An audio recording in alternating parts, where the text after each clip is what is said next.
It does not take much to trigger Donald and his sycophants and enablers in the Trump regime. And the latest trigger is their own failure to deliver on one of their biggest campaign promises, which is mass deportation.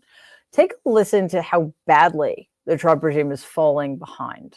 This is the first month, as you pointed out, that they've actually deported more people than they did under Biden the same period. In part, that was because with Biden, there were so many immigrants that are arrested crossing the border, and it's much easier to deport people when they're in the hands of Customs and Border Protection than after they are living at large in the United States. But it also shows that they're not near the pace that they would want to be if Trump wanted to make good on his Inauguration Day promise and what he promised on the campaign trail for those millions and millions of deportations. In fact, if you do the math and you just keep this pace going for a year, they would be at around 200,000 deportations a year. To put that in context, Obama deported over 430,000 people in 2013. One thing they're running into is space and deportation flight issues. And of course, they want more funding from Congress.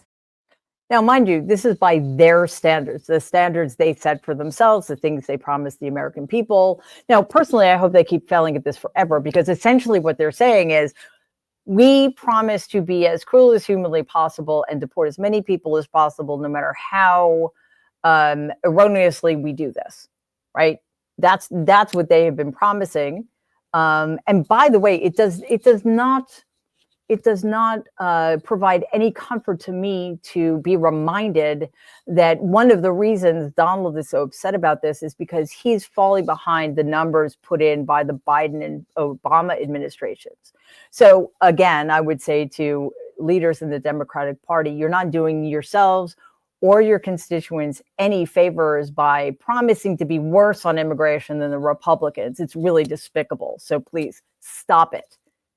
Now, inside the Trump regime, the gap between promises and reality has caused a lot of panic. And no one is having a bigger meltdown than Donald's favorite little Nazi, Stephen Miller. According to reports, Miller screamed at ICE officials to get them to triple their arrests. Two sources told Axios they felt their jobs were in jeopardy if they didn't deliver. And this is not Miller's first outburst. I mean, it just must suck when people aren't doing your bidding and trying to destroy the lives of as many people as possible. So we were promised that Donald and his minions would round up millions of immigrants and fly them out of military planes. But as it turns out, they're struggling to find the so-called hardened criminals they claimed were flooding the country. As reported by the Texas Tribune and ProPublica, according to DHS data, the Trump regime had full knowledge that the vast majority of the 238 Venezuelan immigrants sent to El Salvador in mid-March had no criminal convictions. None. That's zero. In fact, only 6 had violent records. Over half had no charges at all. But Donald shipped them to an El Salvadoran prison anyway. Now, this, what should have been bombshell reporting, tells us something that I want to focus on today. Yes, these mass deportations are not only unconstitutional and, as I mentioned, cruel, they're also desperate. They reflect the sheer panic of Donald and his regime in just sort of making it clear to the people who voted for him that he cannot keep his promises. I mean, we should know that. We know that already, right? But the people who are really invested in the Trump regimes being as cruel as possible to brown people are probably very, very upset about this. And there are more examples that we're going to point to. But before we go on, just remember, we here at Mary Trump Media are not corporate media. We don't bend the knee. We're not for sale. We expose the lies the Trump regime wants buried. Independent media survives because of you. So please like and share our videos and subscribe to our channel. So we have a government that is now full of people who are willing to enact desperate stunts in order to prop up fake numbers to keep them to keep the truth from the people who voted for them. When in doubt, they just lie. Well, quite frankly, I mean, they lie even when they're not in doubt. But let's start with a new one: inventing a serial killer. Here's Representative Andy Ogles of Tennessee with this completely unbelievable tale. only notorious because of the people that are there. They're treated humanely. They have access to legal and to medical and food and all of those sorts of things. But I mean, when I met with, well, one of them was from Nashville, but I spoke to one of the individuals there, and the question was asked, why are you in here? He said homicide, just very plainly and matter-of-factly. Then the question is asked, well, how many people have you killed? And he said 50. And this is someone who'd been in the country and in the United States since the age of 13. All right, so we are supposed to believe that a man allegedly killed over 50 people, and there must be a record of this, right? That's a lot of people to kill, I think.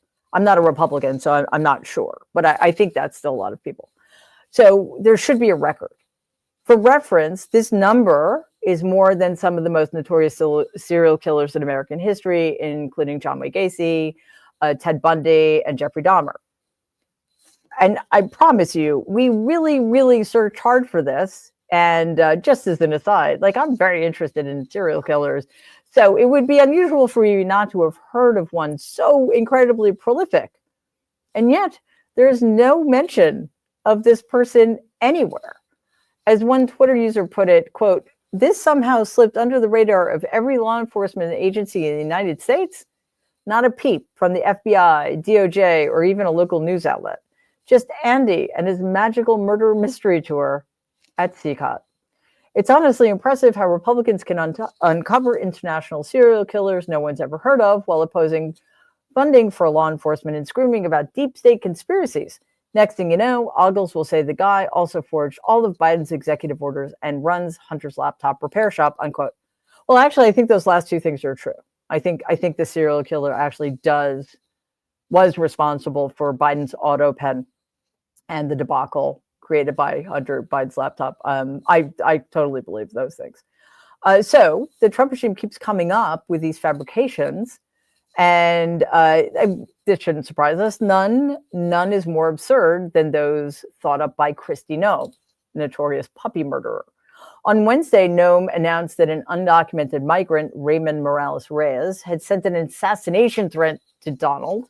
The regime claimed the victory, celebrating his arrest. The problem, however, is that law enforcement believes Reyes was framed. Heaven forfend. I can't even believe that could possibly be something the Trump regime would do.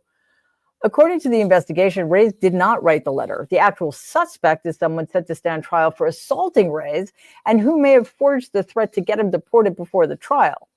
Noem, who's always desperate for a headline, went full-on propaganda mode before anybody even bothered to investigate. And again, this is not an isolated incident. These kinds of lies and fabrications, this kind of disinformation, is a pattern. We're talking about people so eager to hit their deportation targets that they tried to deport a 4-year-old child, Sofia Vargas, who was undergoing treatment for a life-threatening illness, while simultaneously doing everything by the book, or I should say that her parents did everything by the book. And Sofia, by the way, is a US-born citizen. Now, Donald made it like this, and the Supreme Court may have something to say about it in the not too distant future, but Section 1 of the 14th Amendment still applies in this country. And if you're born in this country, you are a citizen of this country, and nothing can change that. Well, not wanting to let something as insignificant as the Constitution stand in their way, ICE revoked Sofia's father's work permit and stripped the family's legal protections. Her lawyers say it was a bureaucratic error, but doctors say Vargas could die within days if deported. At the end of the day, the Trump regime will do whatever it takes out of desperation to meet its delusional promises, even if it means the life of an innocent child, because they don't care about innocent children, especially those born to brown parents who are not themselves United States citizens. But luckily, there is pushback. Let's start with the courts, which are forcing Donald and his administration to do something they've continuously failed to do: bring back an illegally, unconstitutionally deported human being. A federal judge ruled that a gay Guatemalan man deported without a credible hearing was wrongly removed from this country. the Department of Homeland Security was ordered to bring him back to the United States. And as of Wednesday, lawyers from the DOJ and Homeland Security officials are preparing his return to the United States with a pending release from custody. But here's the twist. The Trump regime is losing support from its own voters. In Kennett, Missouri, a town Donald won, he won 80% of the vote in that Missouri town. ICE detained a woman named Carol. Carol immigrated from Hong Kong 20 years ago. She showed up to an ICE appointment voluntarily, doing what she was supposed to do, and was arrested on the spot for an expired visa. And now she's facing deportation. Her neighbors are stunned. One person who voted for Donald told the New York Times, quote, "No one voted to deport moms. We were all under the impression we were just getting rid of the gangs. This is Carol," unquote. Well, I beg to differ, guys. If you'd been paying close enough attention, you would have known that they were going after everybody they didn't want in this country. So it's a pattern. We were told by Donald that he was going to target the worst of the worst, the 20 million criminals, hardened, serious criminals that Joe Biden led over our borders, which is an insane number that Donald just pulled out of the air. Instead, they're detaining mothers, sick children, caregivers, and even people who have played by the rules all along.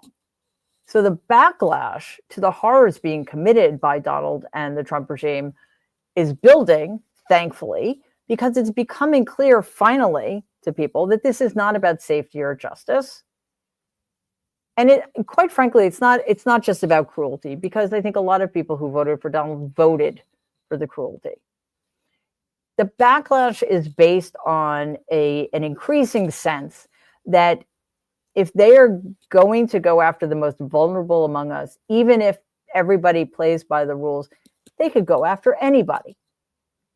The right to due process is at serious risk in this country. And that means you white people. So finally, I'm very happy that you're waking up.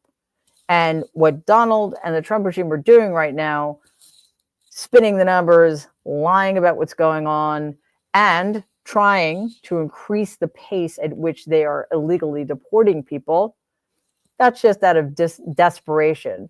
And that is an attempt to trick people into thinking that they're doing what they said they were going to do all along.